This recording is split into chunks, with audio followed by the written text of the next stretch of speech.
Pretty exciting. I'm talking to Eric Powell, creator of the comic book The Goon.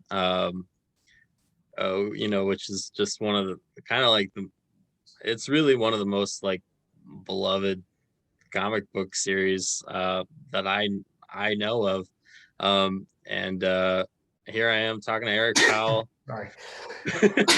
Sorry. I have so many people that just go, when are you going to get the movie made? And it's like, you go ask somebody for $35 million and see how quickly you get it. Right, That's the thing. It's like, you're talking about millions of dollars, and they're just not going to uh, hand that over on a whim. So it's a difficult process for anyone who's gone through it. They know this. It's um, you're dealing with, and also there's so much fluctuation in Hollywood, where it's like you'll have a deal set up at some place, and right, then and they're like, hey, we're going to do this next year, and then that person leaves to go to another studio. So the new producer who comes in, he doesn't want to work on the projects of the guy who just left. So all that stuff gets scrapped. right. So between the monetary issues and then the fluctuation in Hollywood, it's extremely difficult to get anything made, especially something that isn't 100% proven yet.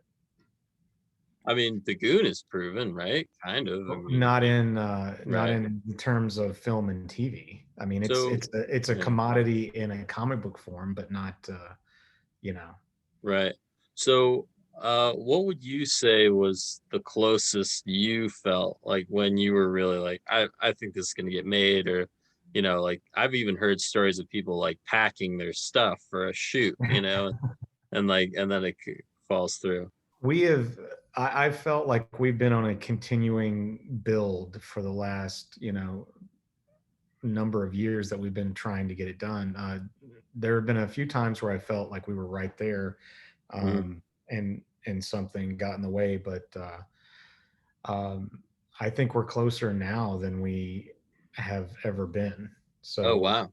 uh, I mean, things have been moving in positive directions, and I just try to go like, you have to be emotionally removed from it, or you'll go crazy. So it's like, hey, it looks like things are going well, that's cool, and that's all you can do until they go, hey, it's greenlit and it's in production. Right. So um and even then things can fall apart. They happen all the time. I mean, until the thing is done and there's a release date set, any catastrophe could happen. Right. So Right. you can't get too emotionally invested in you know or too overly confident. Uh, you just have to take it in stride. Right. I hope you don't. I've got a few more questions. How often are you sort of basically in touch with the movie world? I mean, is there another project that you've ever circled like this sort of for a long time? I've got a couple of other things that are, you know, um, being kind of shopped around, that I can't talk about yet. But Yeah. yeah, we've got a. But that's, I mean, that's the way it always is for comic book stuff. It's like it's such. Um, I mean, you have producers going to comic shops just to look for stuff to option these days. So it's anything that's a comic, has a lot of attention when it comes to that stuff. Yeah, that's pretty cool. The man, this is pretty wild. So like I really just like, I just took a look at Albatross Funny Books, your website. All the titles that I see on there are sort of, I look at them and I'm like, well, I would read that, like totally, like just like pug, like you're sort of like a big little shop, like, and like, like there's, that's not quite sort of, no one's necessarily expecting that for there to be a new big little indie shop, right? So like, so it's really cool. And I'm sort of wondering how you sort of sort of stay in your Eric Powellness, or how you manage to like sort of keep your eye on like what you like and have a marker for taste that's also sort of genuinely different from Well, competitors. yeah, I just look for stuff that I like. Yeah. I've never been good at judging what the hot thing is, you know? Hmm. Like I remember shopping the Goon around and everyone turning it down because I mean this was early 90s or late 90s. And so the big thing was, you know, uh kind of the West Coast style with big, you know, arm pads and shoulder pads and giant ridiculous Yeah. guns and stuff like that. And that was Yeah. like what everyone was doing. And then I come out with this comic that's, you know, a Depression era gangster guy with a little orphan Annie-eyed sidekick, you know, Right. and everyone's like, this won't sell. Right. But it's like, yeah, but this is what I want to do. So I've never been good at judging what, you know, the popular thing is going to be. I just kind of go, is there something about this that I think is good, you know, and then go from there. So like that that is that really how you manage that? Are you ever sort of Yeah. oh wow. Okay, cool. Like so like I think this is cool, so I'm going to do it, you know, right. and that's Yeah. that's just it. Wow. I actually wasn't expecting that, like I think, like to be honest, like I think it's safe to say that myself and some others are trying to figure out if there's some sort of like angle, like some sort of way. And like so it's interesting that you genuinely don't think about that at all. I actually wasn't expecting. Yeah. It's more often than not, I feel like you just shoot yourself in the foot if you're like going, what's the hot thing right now? What can I do that's the hot thing? Um, like it's a lot like this Eddie Gein book. You know, true crime is super hot right now, but we didn't do the book because we're like, let's do a true crime book. I did the Right. Eddie Gein book because it's a topic that, you know, genuinely interested me, and I was fascinated with the case. And you know, I felt I had a real angle to it, a real, you know, approach to it that hadn't been done before. Um, so we definitely benefited from true crime being very popular, but that's not the reason that we did the book. Right. And so I'm sure you've obviously been asked this many times, but genuinely curious, how did you come up with the Goon and then Hillbilly later on? Uh, the Goon was I was doing a lot of inking work and a little fill-in work here and there. I was inking for Marvel and doing some fill-in work for Dark Horse, just on little short stories here and there. Um, and I felt like I wasn't getting uh, a chance to really show off what I could do. I was like, so I'll try to come up with my own thing. And I had one of the very first comics, or the very first comic thing that was ever published, really small local print run.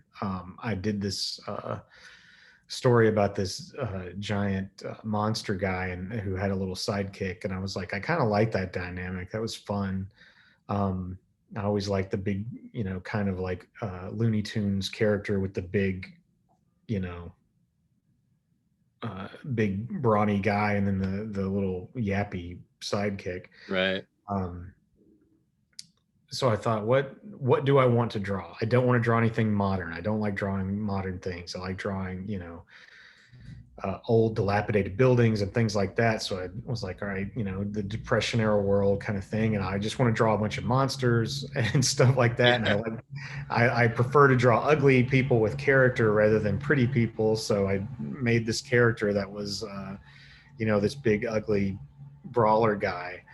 Um, so basically, I just took everything that I wanted to draw and discarded everything I didn't want to draw, and that's the Goon came out of that. With Hillbilly, I kind of just the idea of doing a fantasy book that was set, because every fantasy story is kind of set in an English environment, you know, like the Arthurian legend kind of thing. Mm, Um, and I thought it'd be fun to do a fantasy story that was taken out of that and put into Appalachia. You know, just the a much dirtier, kind of simpler atmosphere that was not quite as lofty. Um, and plus, the backwoods South is really creepy. So right. um, that's where that idea came from. And I had that idea for a long time before I actually uh, found the time to get it on paper. But luckily, I did. Right. And like that process of kind of like, you're just thinking about hillbilly, right? Like how long do you think that went on? Like how, you know? I think I had the original sketch for, I can't remember, but it seems like 10 years that Wow. it sat there in a sketchbook before I did anything with it. Right. So this one might be a little kind of like I don't know, like maybe like airy, like like that not, like sort of like a surrealist question really. But so like I was just sort of curious, like if that sort of I guess I'm just genuinely curious like how you maybe like perceive the world really like as like this creator of like this indie like comic book the Goon like like what are your hobbies and like what do like how much is like really like you having sort of opinions about the world and how much is you just being creative and working off this world that you've built. Well, I mean, the Goon in part is a satire, so you put your own points of view and into the humor. And I've ripped on a lot of things in the Goon. I've ripped on conservative politics to Oprah to uh, psychics to it's all over the place. It's just um, that's what satire is. It's just the satirist pointing a magnifying glass at something and poking fun at it. Um, uh, but I also I always uh, take it as kind of tongue in cheek, Right.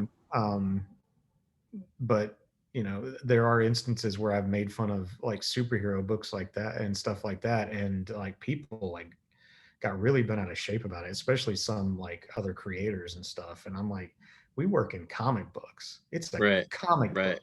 Right. Have a sense of humor, Definitely. Um, but yeah, it is what it is. If, uh, uh,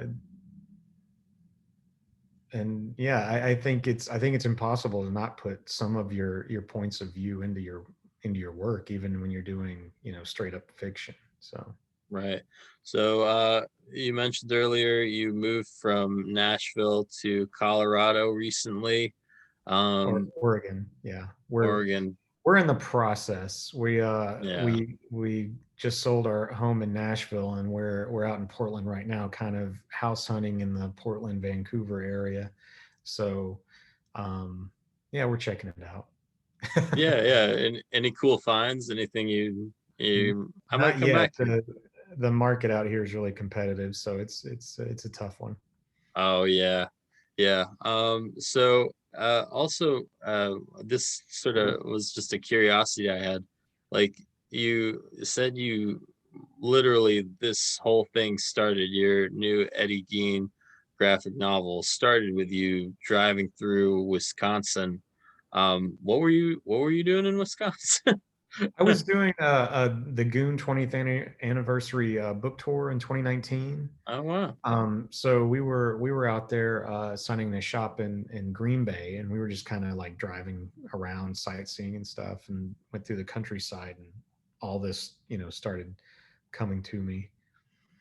Right on. So when you do these book tours, what are the cities or places you'd recommend? Oh, I don't know. We went to a lot of I can't even remember all of the places we went. There were so many. Um, Powers Comics in Green Bay, like I just mentioned, they were great. Um, we did, I think it was My Dad's Basement in Atlanta, which was a lot of fun. Okay. Um, I think that's pretty hard to imagine because like part of the dream of being a comic book artist is that you're right, you're just making comic books most of the yeah. time, and then so then the idea that you sort of leave the table and like you run all over the nation is like sort of, Yeah. that's quite a dichotomy for sure. But Yeah. so that's really interesting, man. So my dad's basement in Atlanta, Georgia, is it really Mhm. someone's dad's basement? Is that part of the No, I think they lore? just, but Or... it was a good shop. All right, right on. It's been great having you on. Thanks again to Harold for coming on. Um, thanks for watching.